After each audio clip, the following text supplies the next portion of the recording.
This podcast is a quest for well-being, a quest for a meaningful life through the exploration of fundamental truth. Enlightening ideas, insights on physical, mental, and spiritual health. The inspiration is love. The aspiration is to awaken new ways of thinking that can lead us to a new way of being well. Welcome to Body, Mind, and Soul Healing Conversations.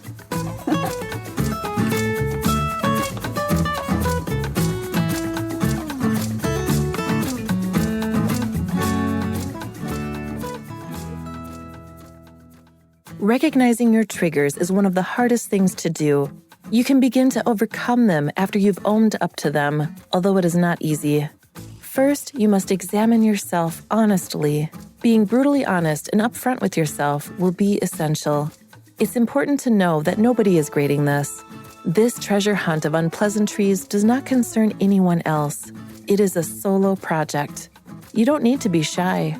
Embrace your true self and take your time with it. Valeria interviews Traci Hill. She is a Chicago firefighter, subtle energy alchemist coach, founder of Conscious Evolution, and a speaker.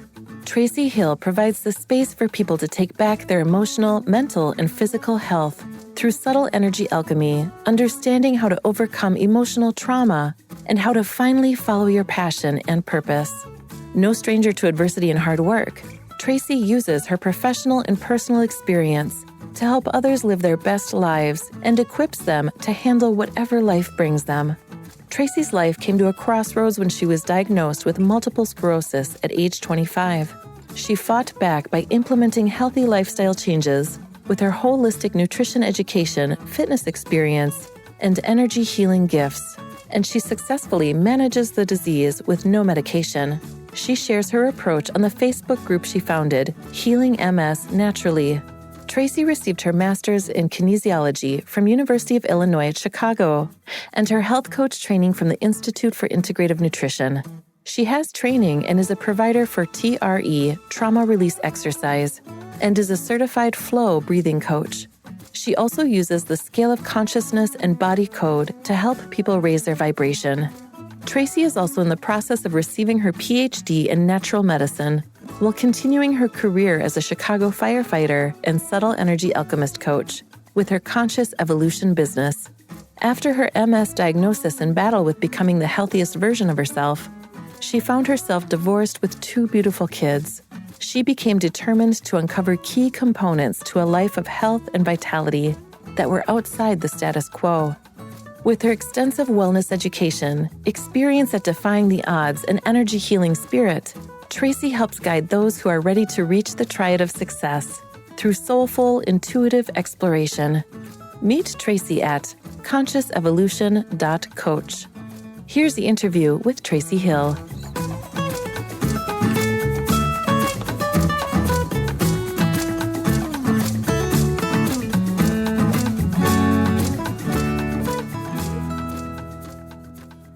In your own words, who is Traci Hill?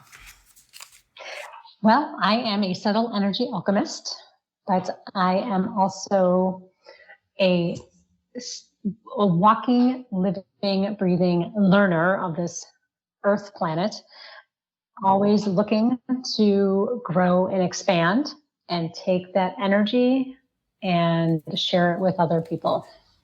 That's beautiful. There's something about this experience of learning, of growing, healing, and then passing that to others, making an effort, or sometimes even without an effort. It's just we can't help it but just pass on what we have learned. There's something truly beautiful about that. So thank you again. I know I said that off record, but I can't help it but say it again. It's really wonderful. Something you mentioned was one of the first things you said about yourself, subtle energy Alchemist. What is that? It's a great question. I love answering it. Yeah. I got that from the email too, and then you just got me started here. Well, since we are all made of energy and everything that we see, hear, smell with the five senses and beyond is all energy, frequency. When our energy is all in alignment, all imbalanced, we are in perfect alignment and balance, meaning we don't have disease, we're not struggling in life. But the minute that we continue down this path of imbalance and not resonating with the frequency that we need to be on, that's when we experience difficulties in life, whether it's disease or, personal struggles, financial problems, getting into accidents, not being able to hold down a job. All of these things are because of the energy that we're bringing in and putting out into the universe. It's a revolving door. And so I help people realign their energies, mental, physical, emotional, spiritual, so that they can be on their path to give their gift to the world. So, it's like the butterfly effect, right? We want to help at least one person so that they can help another person. And if I can help two people and those two people help two people, that's already now, 6 people helped. And it's knowing, really who you are, remembering who you are, realigning with, who you were born to be and born as, understanding yourself and being open to change. And I do that all on a subtle energy level so that you can still function in society Yes. while going through these changes, but also be on the path to heal. Yes, it really resonates through this concept, which it is a fact that everything is vibrating, everything is energy. I wonder when we become out of alignment, when we are out of balance with these stable energies per se, I wonder where do they come from? Would you say the physical affects the mental and the spiritual, or the spiritual affects the mental, the physical? What's the dynamics? I would love to understand more how one affects the other. That's a great question. Yeah, and what is spiritual energy from your perspective, Tracy? Okay, so there's actually, we have our physical body, and I'm sure most of your listeners know chakras. Chakras are actually literally the bridge between the energy we can't see, so the non-physical part of ourselves, to the physical part of ourselves. And then we have our auric fields, right? We have this field outside of our physical body. And that field is one energetic layer. Then there's one just outside of that. And then there's a higher one that's coming from whatever you would call source, God, creator. Right. And so it is impossible to what we call downward causation, meaning the only way to affect the physical on a permanent scale is to have it trickle down from one of the higher bodies. So one of the etheric bodies, meaning your emotions, your thoughts, your creativity, all of that will trickle down and affect the physical. You can change the physical temporarily, but it will not create any changes in the emotional, mental. And that's why they say if you want to lose weight, for example, and these people who lose, they get the gastric bypass and they do all this stuff, but then they go back to the way they were because they haven't worked on the emotional, mental, spiritual aspects first. So in order to create lasting change, it has to come from the etheric bodies, the bodies that aren't visible with our naked eye. And that is the only way to create change. So it's like a trickle down effect, right? It doesn't necessarily have to all come from source. I mean, it all essentially does, but it can come from one of the more closer layers. It can come from your chakras by working on your chakras. But to create that physical change, it's got to come from one of the other layers, because there's your physical body is just kind of the results of everything else that's going on in your body. And I already forgot your second question. About spiritual energy, like this spiritual reality. Well, how would you describe that? Oh, that's an interesting question. I mean, that is everything, in my opinion. Yeah. Some people would describe spiritual energy as something that we don't ever see, but honestly, it's something that is so, it's actually really in your face, but if you're not aware of it, you won't think you're seeing it. But, you know, there are things that are constantly happening around you that your higher self, if some people want to call higher self, your spiritual energy, is already alerting you to. You know, you get goosebumps on your forearms, right? Or the back of your neck or something, because you sense something, some kind of danger that's actually coming from your subtle bodies outside of your physical. Your hairs are actually an antenna, and they pick up those subtle vibrations. And it's an alert. It's kind of the same way trees work, the same way the root system, they alert each other down the road. And so getting that prickly sense in the back of the neck is your spiritual energy giving you a message. It's so, so true. That which we call spiritual reality, energy, it's right here.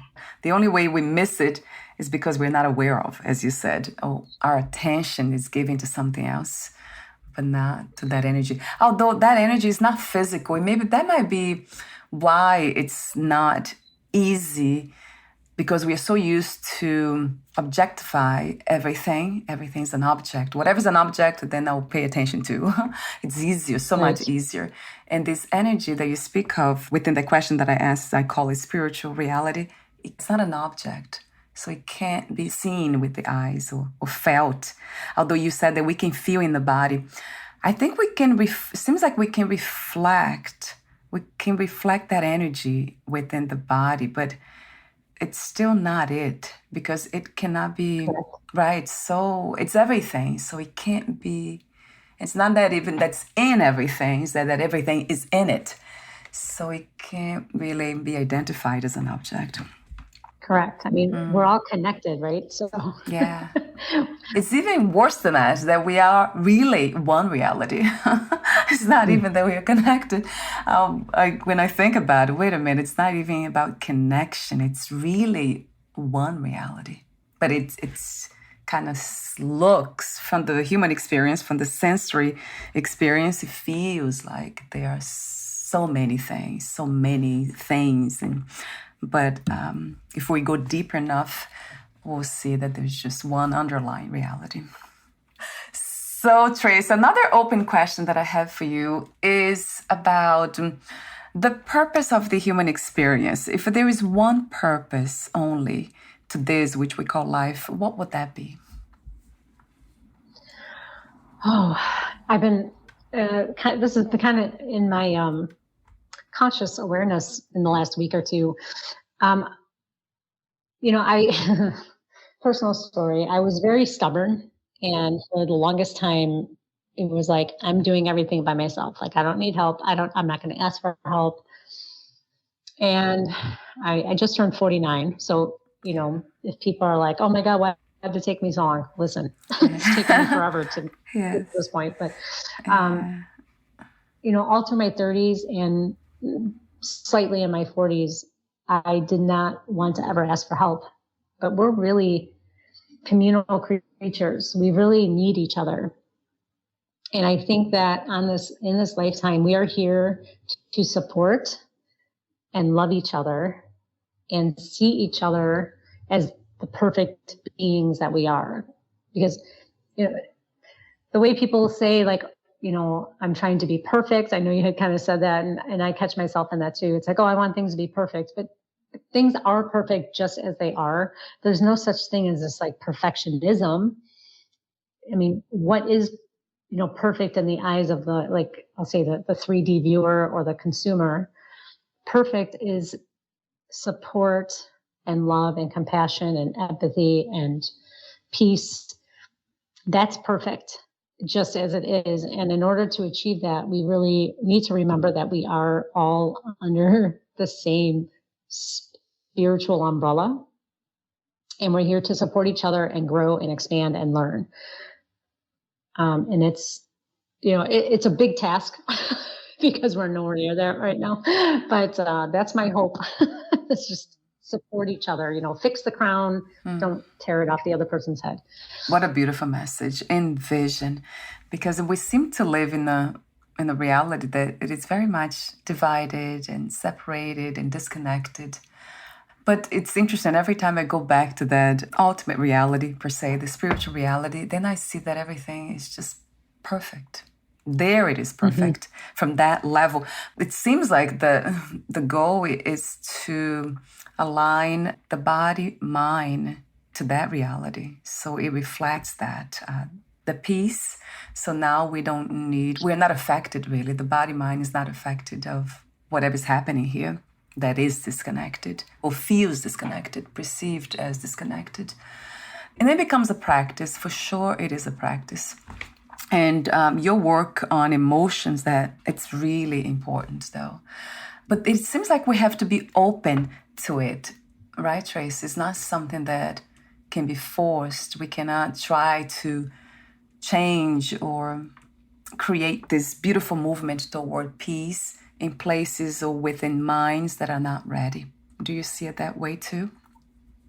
Absolutely. I think you probably fell into this category at one point where we want to help people so much that we just shove our information into someone's face, and then they go the other way, right? And you're like, but I just want to help you. I just want to help you. But,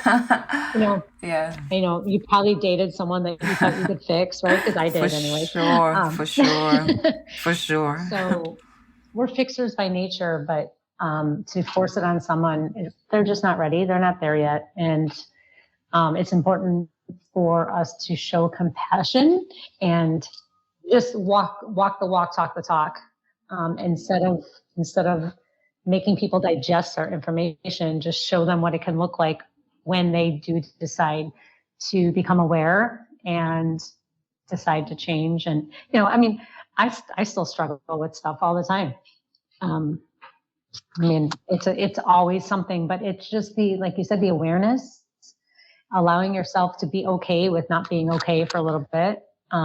It's okay to feel sad as long as you don't let it swallow you. It's okay to be angry as long as you don't let it affect your lifestyle or your personal space. So again, like you said, it's just being aware and knowing that you want to make changes. And then we can't force it on you. I don't do that anymore. Like, if you're not ready for me, that's totally fine. Right. Yes. Yes. That's it. Yeah. That's so true. That's a tough one because I still do that. And now much less with my husband. He's very close to me, obviously, and then can't help it but just kind of have these conversations here. And then I want to kind of share with him whatever it is that we talked about. And then I quickly... Now it's much faster. I just realized that he's not ready yet because the attention's not there. He's not open to it. That's when I know. And then what's very interesting to notice that I have been noticing within myself is that even when I try to do that out of that pattern, the habit of always trying to share and because I love being around people and kind of having deep conversations with them. So I noticed that it's much faster now to just realize that it's okay not to continue and to be at peace with that too. Then peace kind of sets in. It's okay if he's not ready. And then I love what you said about laughter. I'll go back to it in a moment. You talk about acknowledging the situation and then you laugh and then you let it go. That's such a playful thing to do. I had a smile on my face when I read that. How did you come to this, where you are today, Tracy, as a human being, as doing what you do as the founder of Conscious Evolution and a coach, subtle energy alchemist? And I know you are a firefighter too in Chicago. Yeah, talk to me about the story behind the woman. I know. I'm sure your audience is like, well, how does she know all this stuff? Yes. Well, I was in the Army, And it's kind of an important part of the story, but I was getting my master's degree in kinesiology, and I wasn't feeling well right towards the very end of my degree. And I ended up getting diagnosed with multiple sclerosis. And the doctors told me I would be in a wheelchair the rest of my life if I didn't take medication. And, I was kind of, you go through the stages, right? I was in denial, and I was kind of like, I didn't even really know what it was. This was back in 2000. And so I started on medication, but it made me feel really sick every single day. And I'm like, this can't be okay. And in the meantime, I had gone on to the MS Society website, like you can chat with people. And I said, oh, I do yoga. It helps me to feel better. And a nurse came on and told me, you can't say that, there's no proof. And I'm like, whoa, this is not okay. So I did deep dive, went down the rabbit hole, found more rabbit holes to go down. It's how most people's journeys start, right? And I've been off medication for 18 years. I then went through about 10 years ago now, went through a really bad divorce where my ex put me in jail. And I was in there for 24 hours, and it was at about right before I was going to see the judge. I was sitting in the jail cell, and I remember thinking, I can let this sink me, or I can rise out of it. And I chose to rise out of it. It was a really pivotal moment. But in all of that, what I was starting to articulate was that stress really does kill. It can kill you. But it also causes many, many, many, many other things. And by stress, I mean mental, emotional, spiritual, physical. And when you don't understand it, and, for everyone, it translates differently, but stress comes from not understanding your emotions, suppressing them.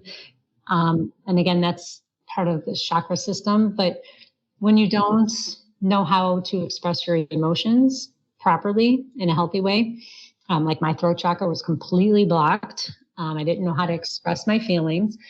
It will create problems for you. And so my MS diagnosis was a part of stress. I was frayed at my nerves are frayed, right? So that's what happens with MS. Your nerves get damaged. But with all of I started with breath work, and changing my water. And I haven't had symptoms in like 17, 18 years, because I understand that emotions are really the key component to allowing your body to physically heal. It doesn't happen right away. It can take 6 months. It could take a year. It could take 5 years, but it will eventually trickle down into the physical. And so I started as a fitness and nutrition coach, but I couldn't understand why my clients weren't sticking to their program, and found out, well, there's emotions behind all that, right? And so I needed to dive deeper. And for me, that became like the pivotal. I really want to help people understand. And if they really want to make changes, they're going to have to go dig deeper. And so I started my subtle energy alchemist coaching, my conscious evolution business about 3 or 4 years ago as my switch over. And I'm really good at it. Very good at it. Wow. That is such a wonderful news, because we need more people like yourself kind of passing on, if not through teaching, but through their own presence. So that's such a beautiful news that you are doing this work. And the way you say, I love the confidence too, really well. So that's even better for all of us here. And when you also made a note here when you talked about being in jail, and then you decided to rise above that situation. And then that's what came to me, like, then she chose love instead of fear. I have heard that before. I interview a lot of people, and I came across A Course in Miracles. I'm not sure if you heard about the book. Yes, I have it. Yeah, and so they talk a lot about everything stems from one of these realities, fear or love. And our work here is to move from fear to love. Is that how you see it too, Tracy, at some level? Absolutely. I work a lot with the scale of consciousness, which Yeah. I'm sure you're familiar with. And, I'd rather see people in anger than fear, because fear, you no longer have personal power. You've given that away to somebody or something else. And I see a lot of women in that state of fear-based living. And it is very much a victim mode, because you're relying on other people to tell you how to live your life out of fear of not enough money, of getting sick, of not being seen in society as a good person, whatever it is. And anger is at least productive. Most people go about anger the wrong way, but at least it's productive. It's a little higher on that scale. And love is it's a really near and dear topic to me, because it's something that I think people take for granted. We love pizza, we love our kids, we love a walk on a beach. I mean, we use that same word for all of those things, and they don't all mean the same thing. But love is truly unconditional, and that's a really hard place to be. I think it's 0.1% of the population is truly at the love level. Because in order to love unconditionally, there are no conditions. We hear that phrase, but when you think about it, it's like, can you love somebody just as they are, no matter what they do? And that's very difficult. If somebody murders your loved one, are you able to love the murderer? I'm going to guess not. So that means that we can't operate at that level. And that's a Jesus level, that's that really high resonating level. So we have these stages before reaching love that are really still very, very high vibrational. And I think we take advantage and don't fully understand what love means. And it's something that, I'm working on it all the time. I don't know if I'm fully there yet. So it's, but going back to the jail cell, I remember that I had to send my now ex, my husband at the time, when he did this to me, I had to send him love, like unconditional love energy. Right. And that is the one thing that really helped me move forward and just say, I don't need to go to his level. I'm going to send him love and hope he heals. And he hasn't yet, but I'm still working on it. It's all about being at peace with yourself. And if you really do have love, you have unlimited source of love. And it's not like you have to divide your love up. It just is. So love is a really big topic. Like I said, I could go on for a long time. And I'm not claiming I know everything about it, but it is truly the essence of who we are. We're born of it, and we all deserve it. And we're just not all living it. Yeah, tell me about it. The topic of love, that will be, that's basically, I believe, what we're doing here. This conversation is all about that. Although we don't use the word love for everything, but that's what really the underlying kind of flavor is every time I come in contact with anybody here on this podcast. That's what it is for me. Oh, this is about love, whatever it is that's being said. I love the way you talk about unconditional love, and I have to make a comment about that. So would you say that in order to experience unconditional love, in the sense of accepting everything as it is, exactly as it is, do we have to do this work first with ourselves at the level of body, mind? Or we can skip that? I wish we could skip it. The one thing I always tell people is that you absolutely cannot love other people unless you love yourself. And moms especially, don't like hearing that. But in order to know what love is, you have to love yourself first, because loving yourself first shows that if you love yourself, you can love other people. And it's very hard to go vice versa. I don't know anyone who's done it, actually. So to truly understand the gift of love, it's got to not only come from you, but it has to embody you. You have to speak it. You have to show other people by your actions that you do love yourself. And that in loving yourself, you have, again, unlimited supply of love to give. It becomes unlimited. Love is the answer to everything. And when you can't, it's really difficult being a human on this planet to live in that love vibration 24/7. We're challenged constantly.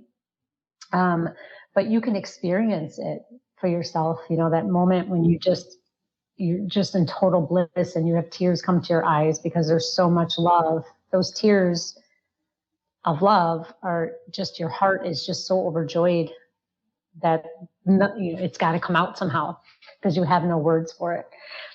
And so understanding that, yes, you have to love yourself first is the only way to actually love other people. Yes. Because your energy says more than your words, right? So if your energy is not exuding self-love, then other people are going to pick up on that on a subtle energy level. Yes, it's so, so true. And I also love the way you talk about, using the word love again for everything, as you just mentioned. I can't help it. In a way, once we understand the concept of what love is, which is based on no conditions, then it's the practice, isn't it, Trace? So life becomes a practice. That's what I see. Like for myself, it has been. Everything that happens, it's my opportunity to practice that knowledge that I have. So that's how I see it. Do you also see it that way, in a way? Yeah, that was very well said. Yeah, every situation, every choice, like you said, is an opportunity to go toward love, toward healing, toward light, or away from, which would be disharmony, disease, fear. So every single choice, whether it seems small or not, is that, path. So the more you choose love, compassion, enlightenment, growth, expansion, the more you will get opportunities for more love, bigger love, deeper love, deeper experience, more growth, more joy. Yes, a billion times to everything you're saying. So true. In A Course in Miracles, they say something very powerful about love. They say everything that is happening, all experiences we have, it's either an expression of love or calling for love. That resonated. It's true, isn't it? Very much. So being able to see that changes everything. I made a lot of notes here, questions to ask. Yeah, talk to me about the process that you take your clients with you towards the emotional alignment and healing, really. From what I see, it's really spiritual healing or healing spirituality. They're all connected. So talk to me about the process. I would love to hear more and share that, of course, Tracy. Sure. So it comes from different layers, right? Because I don't believe in just one approach. And my approach isn't right for everybody. So I want to caveat with that. If you need traditional talk therapy, go that route. What I do is I combine as much of the physical, mental, emotional, and spiritual as possible, because usually my clients, they don't know who they are really. When I ask them, who are you? It's usually, I'm a mom, they name the things, but that's not really who you are. You have to know what your core values are, because most people are living outside of their core values and they're not happy. So in order to live a life of alignment and thriving, you have to incorporate your core values on a daily basis. We look at childhood. Usually traumas come up. We look at your ancestors, because the ancestral trauma that you get handed down to you is real, and it is incredibly jarring to who you are today, especially if you don't understand why you have these emotions or these physical things happening to you. They seem to be for no reason. It's usually ancestral. So we have to unpack all of these layers, and it involves not just digging through the piles of baggage that you have carried along with you along the way, through childhood all the way up to now, but it also incorporates breath work and meditation and understanding how frequencies work. So there's education involved. The whole goal is that through the 15 weeks of coaching is that you take these tools with you the rest of your life and continue growth. Don't just stop there, but you shouldn't need me anymore. You should have a good foundation of who you are, where you're going. The journey never ends. It never ends. I've been on this journey for 20 years. I'm still going, still finding layers. I'm like, whoa, where did that come from? So the idea is just to help you find your alignment and get you on your path so that you can continue looking for the things that light you up inside, that bring you joy, that send you on the side of love and get you out of fear and anger that cause disease. So it's a multifaceted approach that really encompasses a lot of different modalities. Right.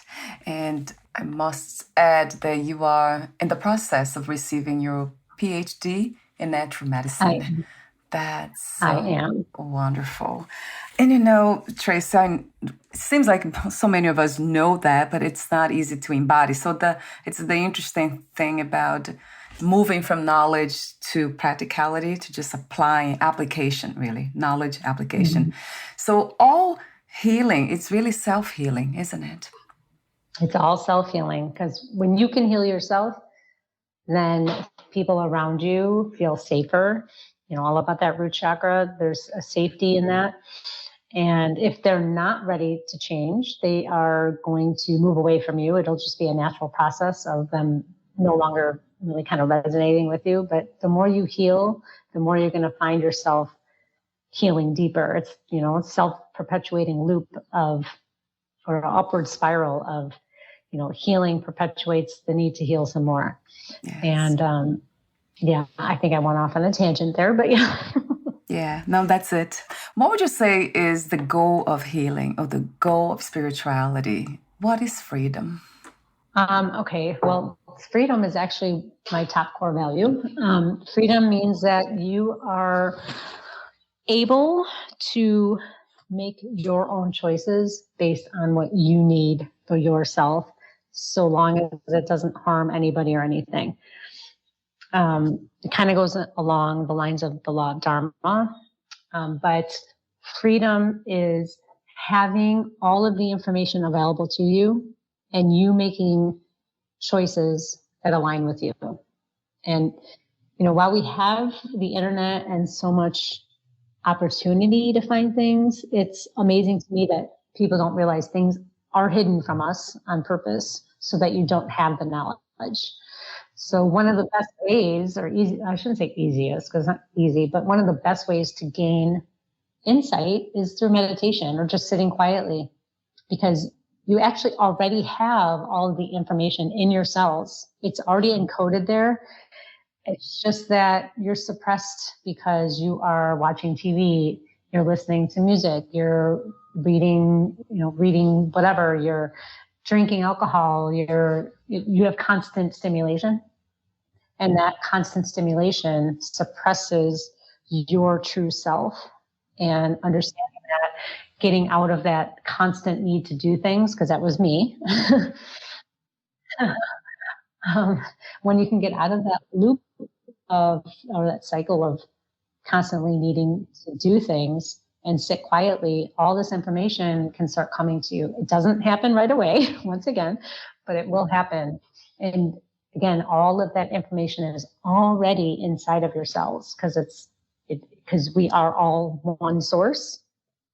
All of that genetic code, all of the cosmic information is already inside of us.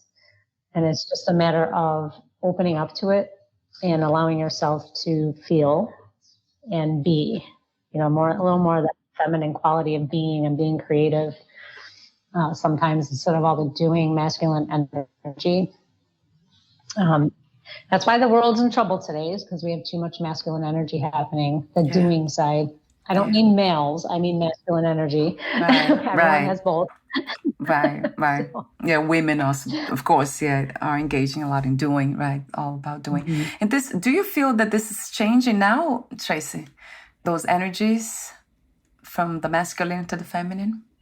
Yeah, it's kind of like, I think it was the movie Cocktail. It said it's going to get worse before it gets better kind of Oh, thing. yeah, yeah, yeah. I don't watch movies, but I think I remember that from that movie. Yeah, so I think right now it's just, when things have to rearrange themselves, things kind of have to fall apart before they can rebuild. Just like Mother Nature, she brings in all these storms and earthquakes because it's saying something and it needs to rebuild itself stronger. So understanding that, you can know that it's not easy, but you can do it and you can rebuild yourself to be in more alignment, but it's not easy. You speak of that in the article that you have written about emotional alignment. You speak of that. It's not easy, right, to go through the process, but it's so rewarding. Not to say that's rewarding to somebody. It's just that it's natural, isn't it? It's something that feels natural once we're there. Yes. Chaos and all this, it's fine. There's something that in us that's it's at peace with everything. And in the end, it might be I don't know, it doesn't feel like we have nothing to worry about when it comes to even surviving all this. The goal, like I just asked you, what's the goal of all this, of healing, the goal of spirituality? It would be to find peace. From my perspective, that's what it seems to me, to kind of reflect this peace from the spiritual reality into everything that we are able to experience within the body-mind. That's what it keeps coming back to me. I know joy arises, there's playfulness and all that, but there's something about peace, the ability to just accept all this exactly as it is, even if it is not in alignment with our ideas of what it should look like. And then it just rests within that. There's something about that keeps coming back to me as the goal of spirituality. Do you resonate with that kind of idea too, Tracy, or it's way out there? I do. No, I absolutely do. It's funny because when you speak of love and peace, it's kind of like they have to go hand in hand together. Yes, for sure. Yeah. From my perspective. Yeah. So, especially right now with planet the way it is, I don't watch the news at all.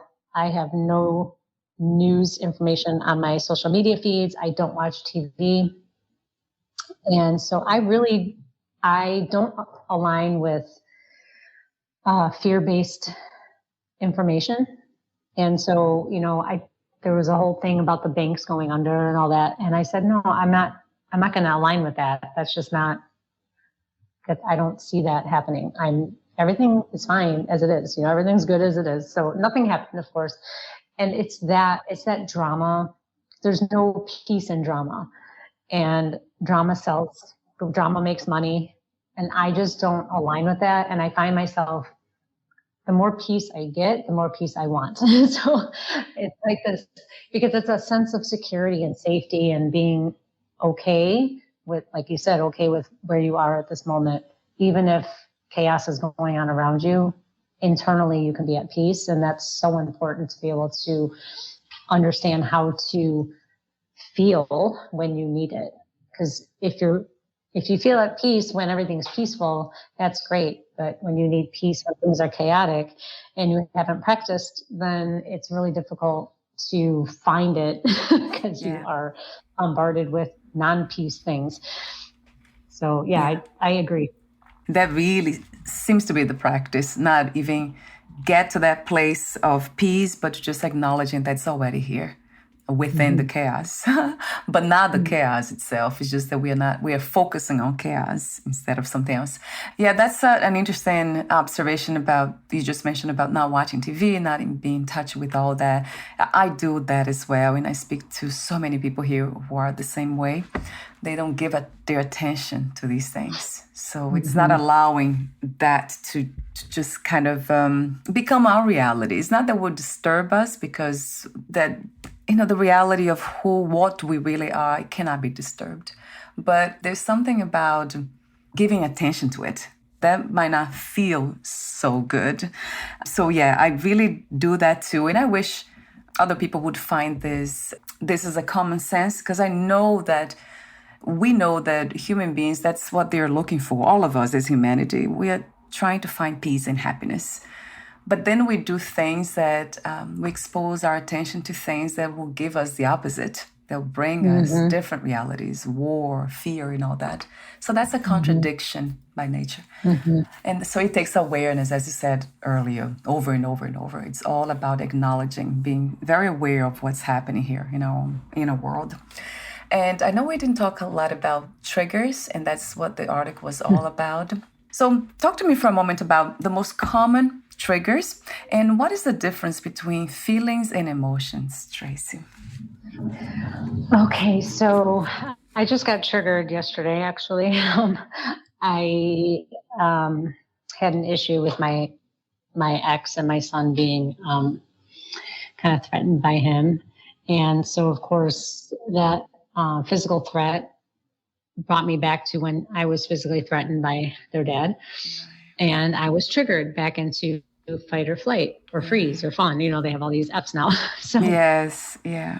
So the common triggers are typically coming from childhood, where you will feel threatened.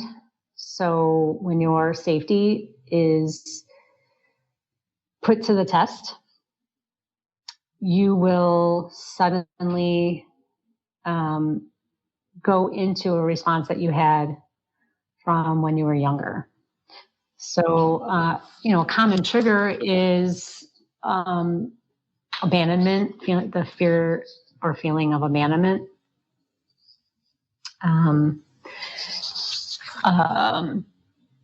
Anything to do with control. So being out of control or not having control.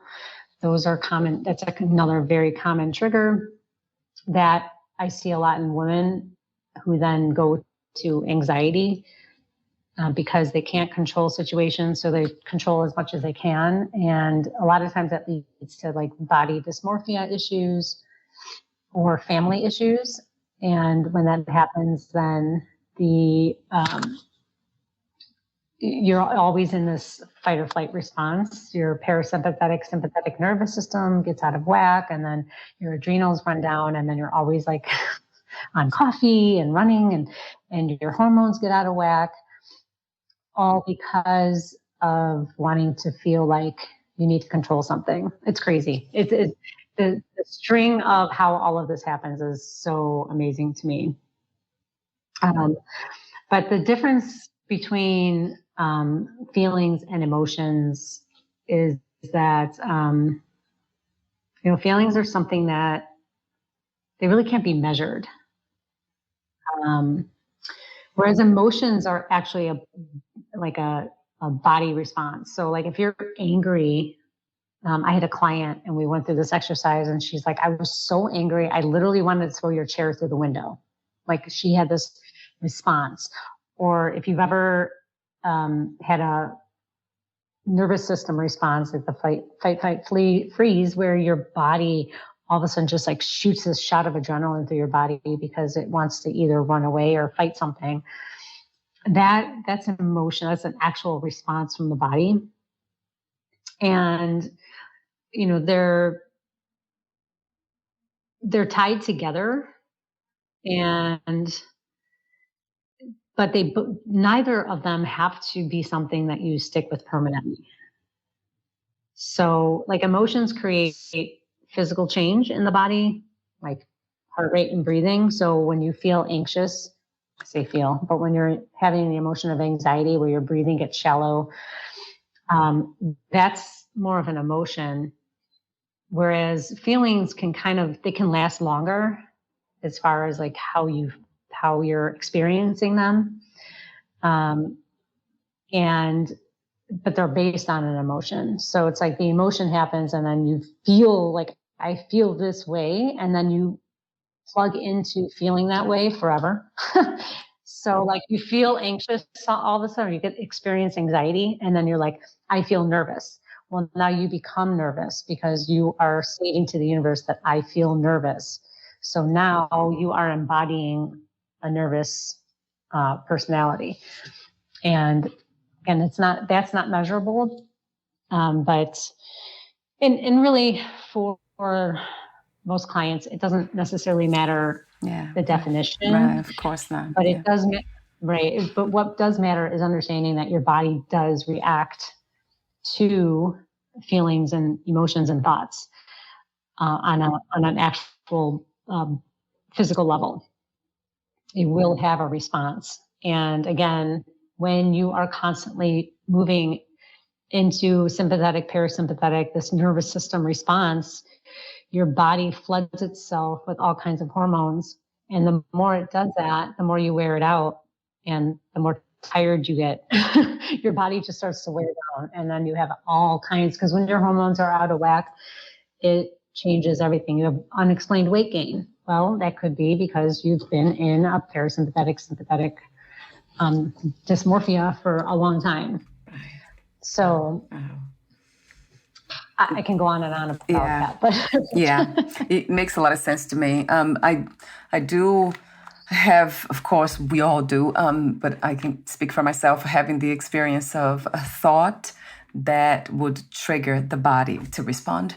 So the way I understand from what you're saying in my own experience is that those, I can call it emotions because it's almost like a pattern. They are the same thoughts that the body reacted to years ago when I was a child, and it still does to this day. So it's the emotions almost seems like that they are patterns of belief systems generated by trauma, by the understanding of something that happened, experience that I had as the conclusion, like the mind made a conclusion about it, and then now it created this pattern. That's what it feels like. It feels like that for myself a lot of times. And then feelings, I don't know, they might be just the body, the sensory responses to those thoughts. But then you also can have the body, as you said, the body we cannot measure because the body it feels everything. We are a feeling machine. So there's no way we can even talk about feelings. They seem to be the driving kind of expression of the human experience. We can't really get rid of them, not even try to do that. But it's good to be aware of the ones that are causing the body diseases, as you say. I mean, that's crucial. If right. And just to give it like an equation for your audiences, which I'm sure you just kind of said this, but it's your past experiences create your thoughts create your emotions create your habits create your reality. So if you don't like a habit that you're doing, it's not motivation. It has nothing to do with motivation. It has to do with going back typically into childhood, like you said, understanding where it came from, absolving that whole scenario and rewiring that loops, that circuit into a habit that you want to instill. So, people, I think, get really hard they beat themselves up because, I can't get up and work out every day. It's like I start and then I stop. It has nothing to do with your motivation level. It has everything to do with how you view yourself or some kind of habit out of a thought, out of your reality, your thought, your emotions, your past that have created that whole loop. That's wonderful that you're doing this work of kind of exposing this truth to them and encouraging them to go deeper, because that's what we really need in this reality we live in, the shared reality, to go deeper into what this is. Thank you so much again, Tracy, for what you do and how you do it. You're a lot of fun, and you made me emotional by sharing the experience you're going through now, just recently with the disconnection again. I can see fear. I can't help it but just see fear when anything that has to do with violence. I mean, it's fear or love. So it's so clear that your ex-husband is coming from that place, like so many here still. But we're getting there. And I know you do what you do for a reason. So I know you'll be able to wisely kind of move yourself out of that reality, of his reality. It's very important that we don't let or allow others to impose their reality on us. That's another practice, another huge one for me. Exactly. I do want to mention that I will have this on the podcast profile. That'll be on your that page. But I want to mention here too, you offer one session, free session of emotional clearing via email. And I do have your email here. I'll expose the email there. So it's Tracy Hill, TraciHill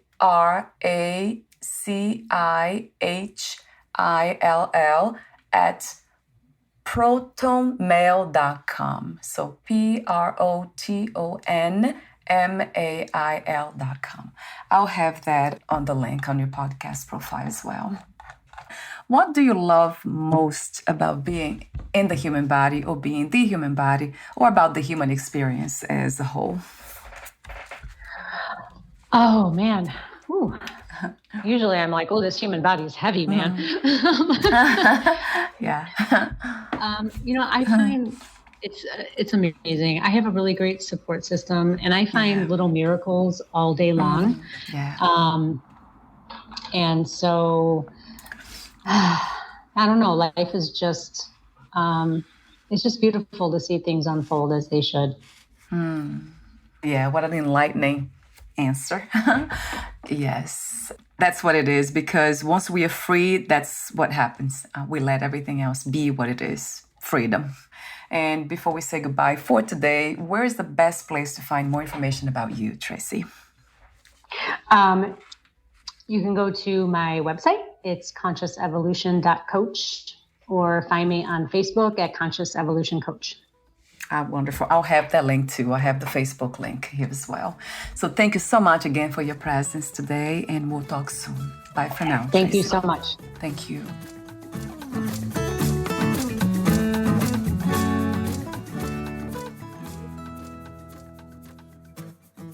Thank you for listening. To learn more about Tracy Hill and her work, please visit consciousevolution.coach. Also, enjoy a free gift from Tracy. One session of emotional clearing via email. Traci Hill at protonmail.com. That's TraciHill at protonmail.com.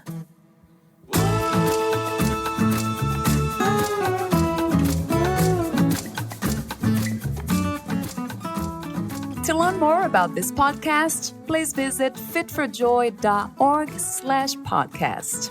Thank you again for listening, and bye for now.